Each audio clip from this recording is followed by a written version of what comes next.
नमस्कार दोस्तों। आज के इस वीडियो में हम डिस्कस करेंगे होम साइंस के कैरियर अपॉर्चुनिटीज़ के बारे में। तो अगर आप होम साइंस से पढ़ाई कर रहे हैं तो फाइनली इस वीडियो को लास्ट तक जरूर देखिएगा, जिससे आपको कुछ नई चीज़ें जानने को मिलेंगी।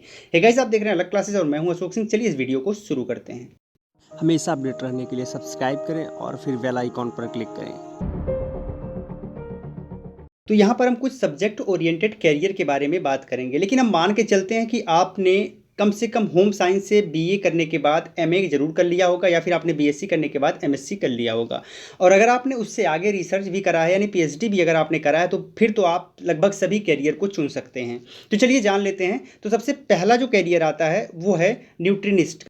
जब भी आप होम साइंस से पढ़ाई करेंगे तो उसमें बहुत सारे ब्रांचेज होते हैं। तो आपको ब्रांचेज, जब आप हायर कक्षा में जाते हैं, हायर क्लास में जाते हैं, तो आपको ब्रांचेस का चुनाव करना पड़ता है। वो कुछ स्पेसिफिक फील्ड में होते हैं और फाइनली आपको उस क्षेत्र में ज़्यादा नॉलेज दिया जाता है, ज़्यादा कुछ आपको बताया जाता है और उसी हिसाब से आप अपने क्षेत्र को चुन पाते हैं। तो यहाँ पर सबसे पहला है न्यूट्रिनिस्ट। आप न्यूट्रिनिस्ट बन सकते हैं। इसके साथ ही साथ इंटीरियर डिज़ाइनर भी आप बन सकते हैं। एक्चुअल में जब आप होम साइंस से पढ़ाई करेंगे तो इसमें आपका एक ब्रांच इंटीरियर डिज़ाइनर का भी है, तो आप इंटीरियर डिज़ाइनर भी बन सकते हैं। साथ ही साथ आपके पास डाइटिशियन का भी काफ़ी अच्छा यहाँ पर स्कोप हो जाता है। आप डाइटिशियन भी बन सकते हैं और चाइल्ड साइकोलॉजिस्ट भी बन सकते हैं। इसमें भी आपका कैरियर है, क्योंकि बच्चों का ध्यान रखने का अच्छा तरीका यहाँ पर बताया जाता है। तो वो सारी चीज़ें आप पढ़ते हैं और फाइनली इसमें अपना करियर बना सकते हैं। इसके अलावा भी बहुत सारे करियर, जैसे कि इवेंट मैनेजर आप बन सकते हैं, सोशल वर्कर के रूप में आप काम कर सकते हैं, या फिर आप ह्यूमन डेवलपमेंट का भी काम कर सकते हैं, एंड फैशन डिज़ाइनिंग में भी अपना करियर बना सकते हैं। इसके लिए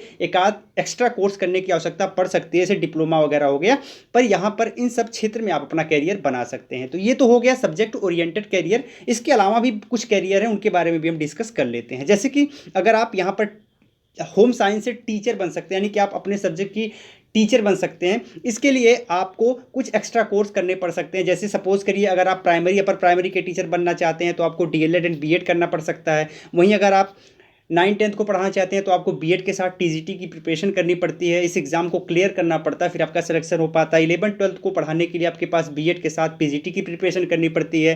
फाइनली पीजीटी को क्लियर करने के बाद आप 11-12 के टीचर बन पाते हैं। वहीं अगर आप ग्रेजुएशन एंड पोस्ट ग्रेजुएशन को पढ़ाना चाहते हैं, यानी बीए एमए को पढ़ाना चाहते हैं, तो इसके लिए आपको नेट के साथ पीएचडी करना पड़ता है, रिसर्च करना पड़ता है, फिर उसके बाद आप पढ़ा सकते हो। तो इस हिसाब से देखेंगे तो ये एक टीचिंग का कैरियर भी आपको होम साइंस के बाद मिल पाता है। अगली बात आती है, कोई भी जॉब हो, सरकारी जॉब हो, उसमें आप अप्लाई कर सकते हो।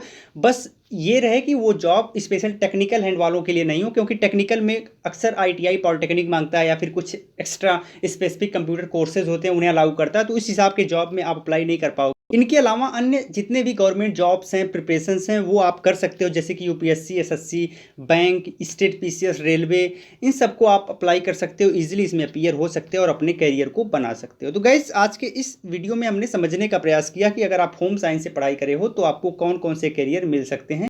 अगर आपने अब तक हमें सब्सक्राइब नहीं किया है तो सब्सक्राइब करके घंटी पर प्रेस करके ऑल नोटिफिकेशन कर लीजिएगा। इससे फ्यूचर में हम जब भी वीडियो डालें आपको सबसे पहले नोटिफिकेशन मिल पाए और आप इजीली उन कंटेंट को देख पाएँ। तो बहुत बहुत धन्यवाद। जय हिंद।